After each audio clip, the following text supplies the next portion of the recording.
Muito bom dia, seja bem-vindo ao nosso Reflexão em Vida desta quinta-feira. Estamos aqui para mais uma vez compartilhar a poderosa e preciosa Palavra de Deus.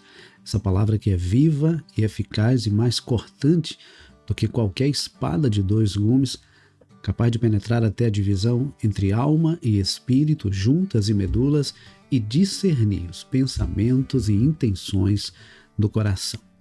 Nosso programa vai ao ar de segunda a sexta-feira, 6h30 da manhã, trazendo sempre uma mensagem de fé e esperança para o seu coração. Se você está aqui e ainda não se inscreveu, aproveita para se inscrever, ativar o sininho das notificações, para que você seja notificado sempre que houver um conteúdo novo aqui no nosso canal. E também eu gostaria que você compartilhasse o link desse programa aí nas suas redes sociais com o máximo de pessoas que você puder, para que nós possamos abençoar cada vez mais pessoas. Nosso desejo, nosso objetivo com esse programa não é outro senão levar a mensagem do Evangelho, pregar a palavra de Deus e abençoar a sua vida através da santa palavra do Senhor, tá bom? Bom, dados então os nossos avisos, né? Vamos então para a nossa reflexão de hoje. Hoje nós vamos refletir em Mateus capítulo 21, a partir do verso 18. Mateus capítulo 21, a partir do versículo 18, que nos diz assim: Cedo de manhã, ao voltar para a cidade, Jesus teve fome. E vendo uma figueira à beira do caminho, aproximou-se dela, mas não encontrou nada, a não ser folhas. Então Jesus disse à figueira: Nunca mais nasça fruto de você.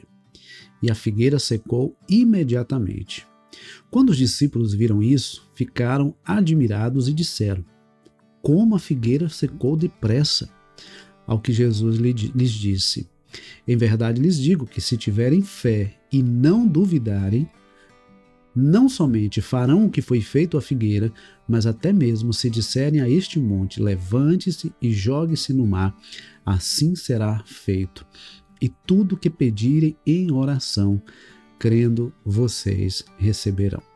Jesus então entrou no templo, e quando já estava ensinando, os principais sacerdotes e os anciãos do povo se aproximaram-se dele e perguntaram: Com que autoridade você faz estas coisas? E quem lhe deu esta autoridade? Jesus respondeu: Eu também vou fazer uma pergunta a vocês. Se vocês me responderem, também eu lhes direi com que autoridade faço estas coisas. De onde era o batismo de João? Do céu ou dos homens? E eles discutiam entre si. Se dissermos do céu, ele nos dirá: Então por que vocês não acreditaram nele? Mas se dissermos dos homens, é de temer o povo, porque todos consideram João um profeta. Então responderam a Jesus: Não sabemos. E ele, por sua vez, lhes disse: Eu também não lhes digo com que autoridade faço estas coisas.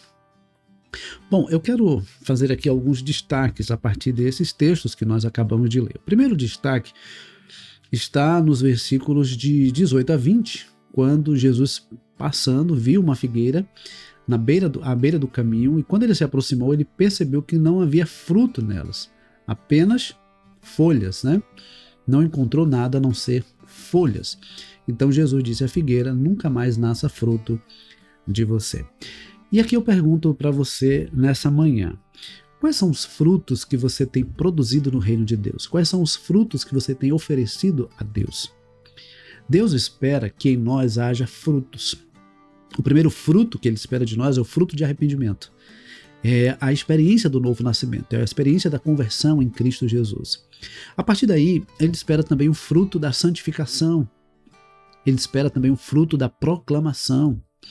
Então, Deus, ele nos alcança por sua graça, ele manifesta em nós a sua graça e ele deseja ver em nós e através de nós essa graça. Então, nós precisamos produzir no reino de Deus. Nós não fomos chamados apenas para ser salvos e ficar sentados e satisfeitos. Nós somos chamados para produzir no reino de Deus. E você, nessa manhã, você está produzindo? O que é que você tem produzido no reino de Deus? Quais têm sido os seus frutos no reino de Deus? não existe nada melhor do que servir ao Senhor e frutificar no reino de Deus.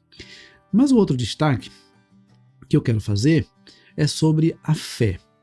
E aí a gente vê que os discípulos então ficaram abismados, né, com aquela atitude de Jesus. E Jesus então no versículo 21 diz assim: em verdade lhes digo que se tiverem fé e não duvidarem, não somente farão o que foi feito à figueira, mas até mesmo se disserem a este monte, levante-se e jogue-se no mar, assim será feito. Aqui Jesus fala sobre a importância da fé. O escritor aos Hebreus, no capítulo 11, versículo 1, ele diz que a fé é a certeza das coisas que se esperam e a convicção de fatos que ainda não se veem. No versículo 6 do mesmo capítulo 11 de Hebreus, o escritor vai dizer que sem fé é impossível agradar a Deus, porque é necessário que aquele que se aproxima de Deus creia que ele existe e que é galardoador dos que o buscam. Então a gente percebe o quanto é importante realmente nós crermos no Senhor. Ele espera ver em nós essa fé, uma fé genuína. Não uma fé naquilo que Ele pode fazer, mas uma fé nele, uma fé no Deus Todo-Poderoso. Quando a gente fala de fé, às vezes as pessoas pensam que fé é somente crer que Deus pode fazer o que ela precisa. Mas a fé vai além disso. Fé é crer em Deus e continuar crendo, ainda que Ele não faça aquilo que nós esperávamos. E aí no versículo 22, Jesus vai falar sobre a importância da oração. Olha só o que é que Jesus diz aqui. E tudo o que pedirem em oração, crendo, recebereis. Então nós temos a oportunidade de usar essa ferramenta que é a oração. A oração nos aproxima de Deus. A oração torna os nossos ouvidos e o nosso coração mais sensíveis à voz de Deus, à direção de Deus, ao agir de Deus. Às vezes nós pedimos a Deus uma direção, mas fazemos de forma mecânica, não é? E nós precisamos fazer, na verdade, com o coração contrito, com o coração quebrantado, com sinceridade, buscando realmente estar atento.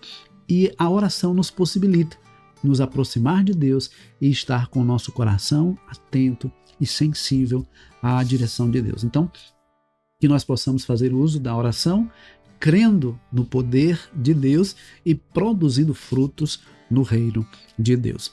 Aí, dos versículos 22 em diante, há um texto interessante que Jesus entra no templo e enquanto ele estava ali ensinando, os principais sacerdotes e anciãos se aproximam de Jesus perguntando com que autoridade ele fazia aquilo. E Jesus, né, conhecedor do coração humano e sabendo o que se passava na mente daqueles homens, ele diz o seguinte: olha, eu também quero fazer uma pergunta para vocês. De onde vinha o batismo de João Batista? De onde vinha? Não é? Interessante, ele diz assim: de onde vinha o batismo de João? Do céu ou dos homens? E aí aqueles homens, eles confabularam entre si, eles conversaram ali e pensaram: bom, se nós dissermos que é do céu, então ele poderá perguntar: mas e por que vocês não acreditaram então nele? Porque João Batista apontou para Jesus dizendo: eis o Cordeiro de Deus que tira o pecado do mundo. Ele anunciou a chegada de Jesus e quando ele viu Jesus, ele testemunhou publicamente que ali era o Messias sobre quem ele falava. Então, eles dizem: não, mas se a gente disser que é do céu, ele pode perguntar: por que vocês não acreditaram nele? Se dissermos que é dos homens, então aí a gente pode criar um problema aqui e uma dificuldade com as pessoas que creram em João Batista, que agora vão ouvir que aquele batismo era de homens e não do céu. Então, para não se comprometerem, eles chegaram para Jesus e disseram: olha, não sabemos.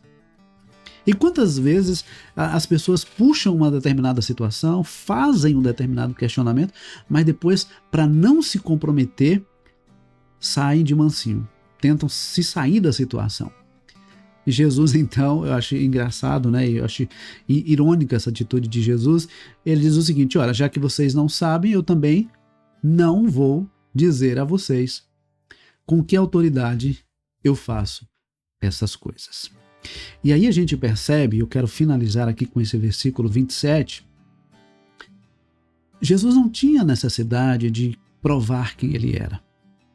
Jesus não tinha necessidade de falar com que autoridade ele falava, ele ensinava, dizer de onde vinha aquela autoridade. Não tinha necessidade disso, porque ele conhecia a sua identidade.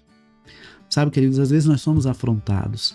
Às vezes as pessoas nos questionam, às vezes as pessoas nos ferem, às vezes as pessoas nos criticam, né? Mas quando nós conhecemos a nossa identidade em Cristo, então o nosso coração ele é fortalecido, ele é consolado e ele é animado a continuar a caminhada. Então que nós não venhamos a desistir, mas que estejamos firmes, não é? Buscando ao Senhor de todo o nosso coração, sabendo quem somos em Deus. Quando nós sabemos quem somos em Deus, então o nosso coração ele se tranquiliza por entendermos que Deus é o nosso Pai, Ele é o nosso Senhor. Tá bom? Esse foi o nosso programa de hoje, um programa um pouco mais breve, né? Mas com uma mensagem que eu creio que falou aos nossos corações e eu espero que tenha abençoado a sua vida. E se esse programa abençoou a sua vida, compartilhe o link aí nas suas redes sociais com mais pessoas, tá bom? Então que Deus nos abençoe, que Deus nos conceda uma ótima quinta-feira e se o Senhor permitir, amanhã, 6h30 da manhã, nós temos um novo encontro marcado, tá bom? Deus abençoe e até amanhã, se Deus quiser.